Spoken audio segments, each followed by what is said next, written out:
We hope that you and your family are safe, healthy and secure during this coronavirus pandemic. Ira Smith Trustee and Receiver Incorporated is absolutely operational, and Ira, in addition to Brandon Smith, is readily available for a telephone consultation or video meeting. Small Businesses in Canada Introduction. 7 in 10 small businesses in Canada have actually borrowed money because of COVID-19.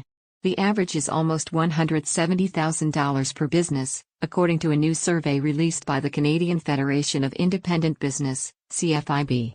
In total, small businesses in Canada currently owe a cumulative $135 billion. Out of these businesses that have increased their debt, 76% say it will take them over a year to pay it off. 11% of respondents worry that they might not have the ability to repay their COVID-19 associated financial obligations ever. As far as returning to normal profitability, before the additional COVID-19 debt repayment, 40% are hoping to see it in 1 year's time, but they really worry that it will take longer. The purpose of this Small Businesses in Canada brand and blog is to discuss how important small business really is to the Canadian economy and what options exist for businesses and companies facing insurmountable debt challenges.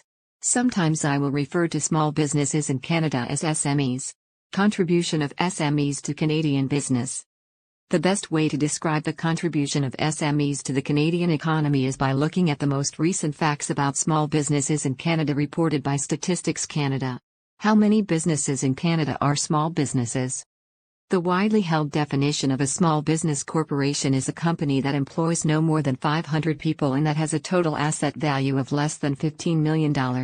Most of us have heard that a small business is one that employs fewer than 50 people, and that a big business has more than 500 employees.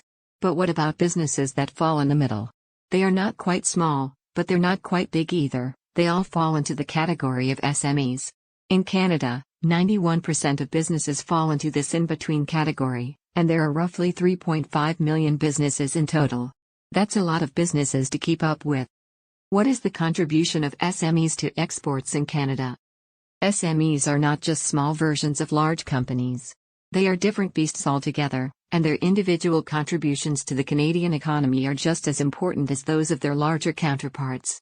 In fact, SMEs contribute almost 50% of the country's exports, and if they were taken out of the picture, exports would fall by almost 40%. In 2018, exports of items were valued at $522.8 billion, of which 41.1% was attributable to SMEs. More than 50,000 Canadian companies exported goods, the huge majority of which were SMEs, 97.4%. How many people were employed in Canada in 2019? In 2019, roughly 16.1 million people were employed in Canada. Private sector businesses employed 76.2% of the total number. The public sector employed the balance of 23.8%. The definition of small businesses in Canada ranked by firm size using the number of employees are: small companies, 199 workers; medium-sized businesses, 100-499 workers; SMEs, 1-499 employees; large companies, 500+ workers. What is the distribution of employment across the private sector? The variety of people employed defined by the business size of the employer varies significantly between the private and public sectors. In 2019, 88.5% of employed individuals in the economic sector worked for SMEs, compared with 76.2% of those used by public companies of the same dimension. For the 5-year period 2014 to 2019, Canadian employment ranks had a net gain of 1,076,100. Just over 70% of this increase is attributed to the private sector employment and less than 30% to the public sector. How many businesses appear and disappear each year? From these statistics, we see that the contribution of SMEs to economic growth is huge. These small and medium-sized businesses make up the majority of businesses in Canada. These key small business statistics show just how important these Canadian businesses are to the survival of the Canadian economy. An increase or decrease in the number of businesses is the net result of the appearance or disappearance of businesses over a given period. This is often referred to as creative destruction.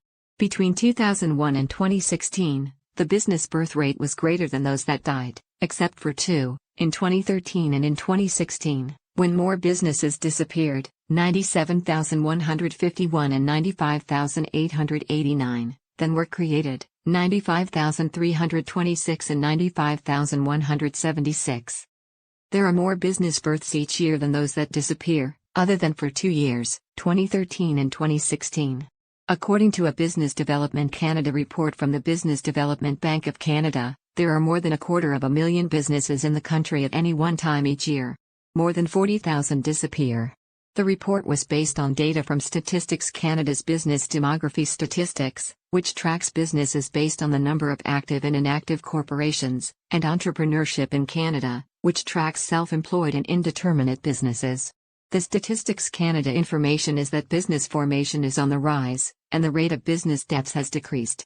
This variation between the average birth rate for these two sectors can be explained by the entry cost and different levels of competition. If this is, indeed, the case, higher birth rates would be observed in sectors with a lower entry cost or with a higher level of competition than other sectors. So more small businesses appear than disappear every year according to these findings. These statistics of course were from time periods all before the coronavirus pandemic. What proportion of new businesses survive the first 15 years? Every year, an average of 128,000 new businesses are started in Canada. According to the CFIB, about 10% of these new businesses close their doors within the first year. By year 10, that number has risen to 25%. Those are pretty alarming statistics, no matter how you look at them. What this means is that most new businesses are doomed to fail in their first year, and many of the rest will only survive a few years beyond that. Here are some more alarming statistics on the percent of SMEs enterprise survival rate. There is a 45.8% chance that a business will survive for 1 year. A 32.3% chance that it will survive for 2 years. An 18.3% chance that it will survive for 3 years, and a 9.5% chance that it will survive for 5 years. How many small businesses in Canada could close permanently amid a pandemic? The number of small businesses in Canada that survive for 10 years, and beyond, is quite low, so it is important to recognize those that are able to make it. So 2 essential business owner characteristics have to be eternal optimism and being a solid business planner when starting a new business because of the high failure rate. Now take those long odds for a business survival rate and layer a global pandemic on top of that. The COVID-19 pandemic is nerve-wracking enough to the general public, but for many small business owners, it is downright terrifying. According to the CFIB, close to half of the country's small businesses could close permanently. The CFIB's findings were based on responses from 1,800 small business owners. The CFIB called for the government to provide small business owners with the tools they need to protect themselves and keep their businesses afloat. The Public Health Agency of Canada reported an even scarier estimate. It felt that up to 70% of small businesses in Canada could close permanently amid a pandemic. The reason? Employees and customers won't show up. The industry sectors that will be affected the most are the ones whose employees and customers are the most mobile and those whose employees have to work in crowds, like cabs, the hospitality industry, and theaters. From what we have seen so far, they are correct. The need for government assistance for Canadian business. Given this result, the Canadian federal government is investing heavily in maintaining and creating jobs to help the struggling Canadian economy. One of its investment vehicles is Canada's COVID-19 Economic Response Plan, which I have previously written about. This program is aimed at supporting business sectors that create jobs here. This program is designed to assist businesses that are having difficulties because of the pandemic-caused state of the economy. It is intended to support businesses that create jobs. Although many of the support programs have now ended, the Economic Response Plan still has the Canada Emergency Wage Subsidy, CEWS, and the Canada Emergency Business Account, CEBA, interest-free loans programs, saving small businesses in Canada. So before COVID-19 arrived here, the odds were always against Canadian startup businesses having a healthy long-term survival rate. With the pandemic, credible Canadian organizations estimate that we could lose 50%, CFIB, to 70%, Public Health Agency of Canada, of small businesses in Canada. The Life Support Program federal and provincial governments have instituted help. Multiple lockdowns obviously do not. What is really needed is some sort of return to normal operations so that business revenue can return. Then hopefully over time, profitability will follow. But that is really outside of all of our control. However, as a licensed insolvency trustee, There are things we are currently doing for businesses that cannot see any short-term prospects for being able to overcome their debt problems on their own. The kinds of businesses that we are seeing fall into two categories: viable and non-viable. The first thing I do as a trustee is to get a good understanding from the business owner as to the history of the business and the reasons why the business owner believes the company has gotten itself into financial trouble. I also want to get a snapshot of what the assets and liabilities of the business are, and I try to form an assessment as to whether the business is viable or not.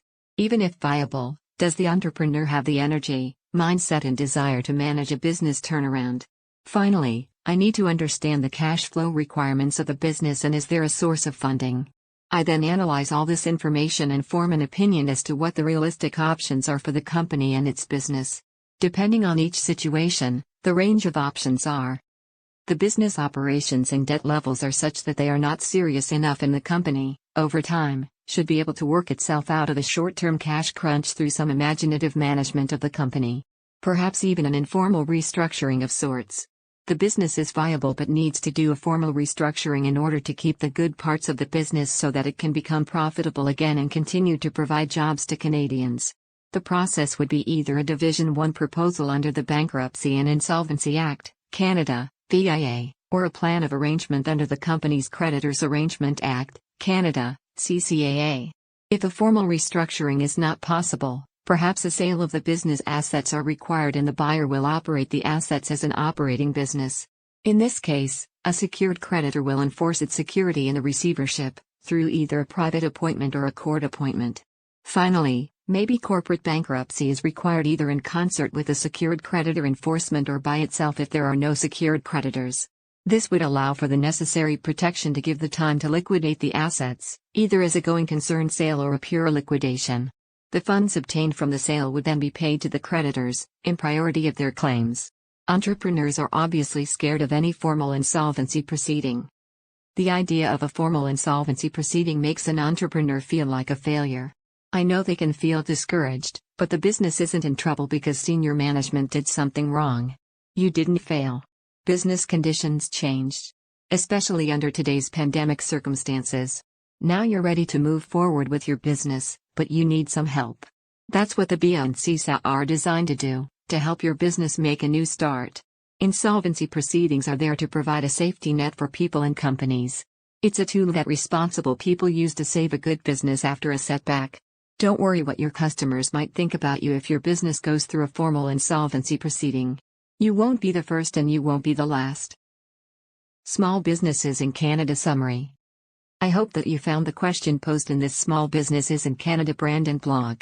If you are concerned because you or your business are dealing with substantial debt challenges and you assume bankruptcy is your only option, call me. It is not your fault that you remain in this way. You have actually been only shown the old ways to try to deal with financial issues. These old ways do not work anymore. The Ira Smith team utilizes new modern-day ways to get you out of your debt difficulties while avoiding bankruptcy. We can get you the relief you need and so deserve. The tension put upon you is big. We know your discomfort factors. We will check out your entire situation and design a new approach that is as unique as you and your problems, financial and emotional. We will take the weight off of your shoulders and blow away the dark cloud hanging over you. We will design a debt settlement strategy for you. We know that we can help you now. We understand that people and businesses facing financial issues need a realistic lifeline. There is no one-solution-fits-all method with the Ira Smith team. Not everyone has to file bankruptcy in Canada. The majority of our clients never do. We help many people and companies stay clear of bankruptcy. That is why we can establish a new restructuring procedure for paying down debt that will be built just for you. It will be as one of a kind as the economic issues and discomfort you are encountering. If any one of these seems familiar to you and you are serious about getting the solution you need, contact the Ira Smith Trustee and Receiver Incorporated Group today. Call us now for a no-cost consultation. We will get you or your business back up driving to healthy and balanced trouble-free operations and get rid of the discomfort factors in your life, starting over, starting now. We hope that you and your family are safe, healthy and secure during this coronavirus pandemic. Ira Smith Trustee and Receiver Incorporated is absolutely operational, and Ira, in addition to Brandon Smith, is readily available for a telephone consultation or video meeting.